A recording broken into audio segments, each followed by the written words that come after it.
Andhra university మీద వివాదాస్పద వ్యాఖ్యలు చేసిన ఎమ్మెల్సీ ఎంవీఎస్ఎస్ మూర్తి వివరణ ఇచ్చారు. తన వ్యాఖ్యలను వక్రీకరించారని చెప్పారు. అయితే అసలు ఆయన ఏమన్నారో ఒకసారి చూద్దాం. దుమ్ము పట్టేసి బూజు పట్టి గబ్బిలాలు తిరుగుతున్నాయి కదా, అట్లా అద్దిస్తారు కదా, అది కూడా అద్దిస్తారు కదా. ఇప్పుడు గీతంలో ఉన్నాయి కూడా తీసుకుంటున్నారు. వాళ్ళు తీసుకుంటే ఏమవుద్ది, 300 రూములు తీసుకున్నారు, శుభ్రం తుడుస్తున్నారు, బాగు చేస్తున్నారు.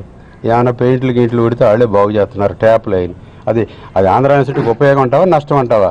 ఇప్పుడు ఆంధ్ర యూనివర్సిటీ వాళ్ళు బాగు చేయాలి కదా, వాళ్ళు బాగు చేయట్లేదు. వీళ్ళు బాగు చేసి అందులో ఉంటానన్నప్పుడు ఇవ్వాలి, ఎవరిని ఇవ్వచ్చు. ఇప్పుడు దెయ్యాల కొంపలు ఇవ్వడానికి అడ్డుపడటం ఎందుకు? వాళ్ళు వక్రీకరించి రకరకాలుగా ఆంధ్ర యూనివర్సిటీ ఔన్నత్యాన్ని పెంచడానికి కృషి చేస్తున్నటువంటి నిర్మాణాలు చేస్తున్నామని చెప్తే ఆ ఔన్నత్యం అన్నది తీసేసేసి అందులో విడమర్చి ఇది వాడుకోకపోతే గబ్బిలాలు తిరుగుతాయి, దూడలు తిరుగుతాయి, పశువులు తిరుగుతాయి, ఏదైనా తిరుగుతాయి, మన ఇల్లు కూడా పాడు చేస్తారు మన తాళాలు వేస్తుంటే. అవి చేస్తున్నాయి అనుకున్న దాని మీద రకరకాలటువంటి భావం అది మానేసేసి చివర మొదల కలిపి అసలు ఆంధ్ర యూనివర్సిటీ అన్నది మొదటి మాట, ఆ చివరి మాట గబ్బిలం, ఆంధ్ర యూనివర్సిటీ గబ్బిలం, ఆంధ్ర యూనివర్సిటీ దెయ్యం. ఏంటిది?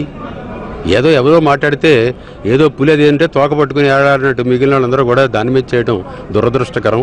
అటువంటి వ్యాఖ్యలు చేసేటువంటి విధానం మా దగ్గర ఎప్పుడు ఉండదు. నైతిక విలువలు, కొన్ని విలువలు కట్టుబడి ఉన్నటువంటి వాళ్ళం. ఆంధ్ర యూనివర్సిటీ మా అందరికీ కూడా ఆల్మా మెటర్. మేము ఇక్కడ చదువుకున్నాం, దీని గురించి ఎప్పుడు ఘనంగా చెప్పుకుంటాం దేశ విదేశాల్లో. ఈ మహానాడు సందర్భంగా కూడా దాని ఔన్నత్యం పెరుగుతుందని చెప్పితే ఆ మాట ఎందుకు మానేశారు? అంచేత అటువంటి వాళ్ళకి సమాధానం చెప్పడం కూడా అనవసరం.